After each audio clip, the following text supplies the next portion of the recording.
Madame la Présidente, chers amis, ils ont cru que l'Iran était un géant endormi. Ils ont cru que les Iraniens étaient un peuple satisfait. Ils ont pensé qu'avec l'accord nucléaire, tout était réglé. Ils se sont illusionnés de possibles ouvertures. Ils ont été incrédules, naïfs et cyniques. Et le monde se rappellera qu'en ce début d'année 2018, tout a commencé en Iran.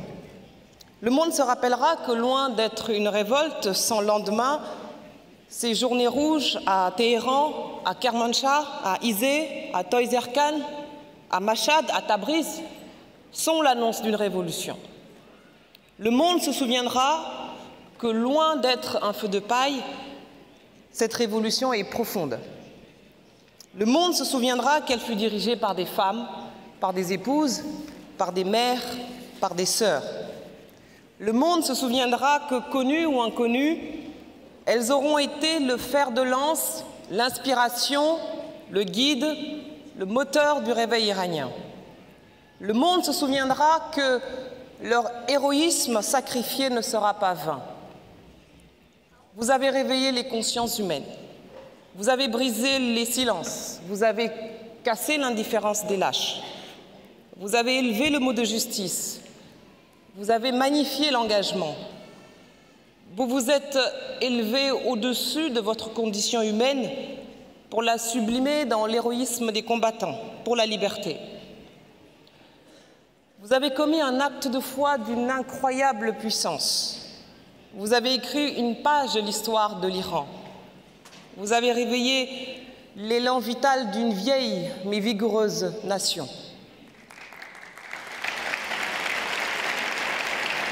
L'anthropologue Margaret Mead disait « Ne doutez jamais qu'un petit groupe d'individus conscients et engagés puisse changer le monde. » C'est même de cette façon que cela s'est toujours produit.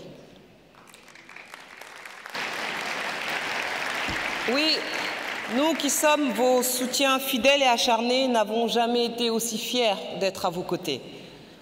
Oui, comme hier nous étions Charlie, nous sommes aujourd'hui des Iraniennes. Et l'Iran a aujourd'hui le visage, la voix des femmes, des jeunes, des minorités. L'Iran a aujourd'hui le visage de cette femme, nouvelle statue de la liberté, embrumée par les gaz lacrymogènes qui se dressent devant les gardes révolutionnaires en criant à bas le dictateur.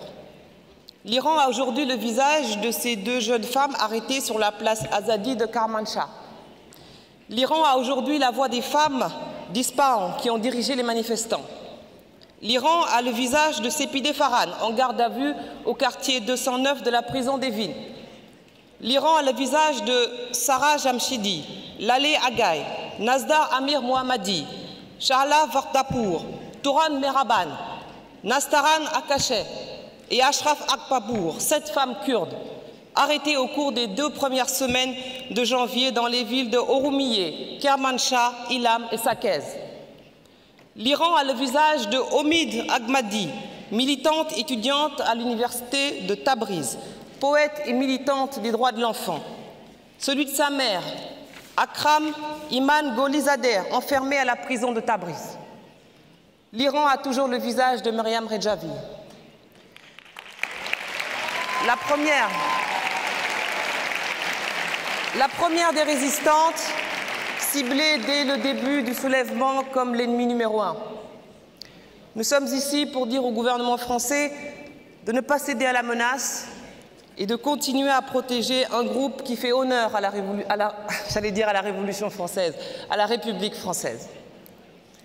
Oui, ce qui s'est levé en Iran ne retombera pas.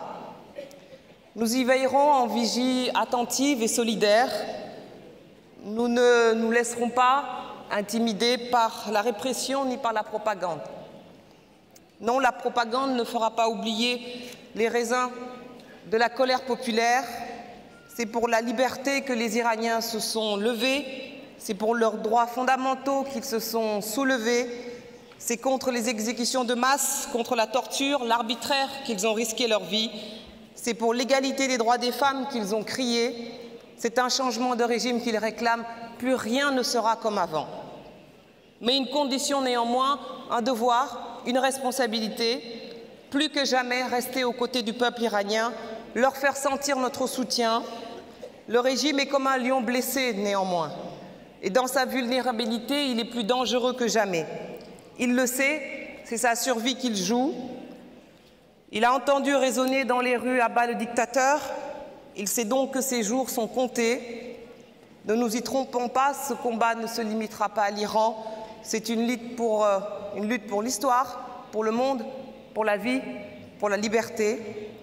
C'est notre liberté à tous qui se joue à Téhéran. C'est notre sécurité à tous qui se joue aussi. Courage aux femmes d'Iran, force aux démocrates d'Iran, courage aux humanistes d'Iran et force à Madame Rajavi. Merci beaucoup.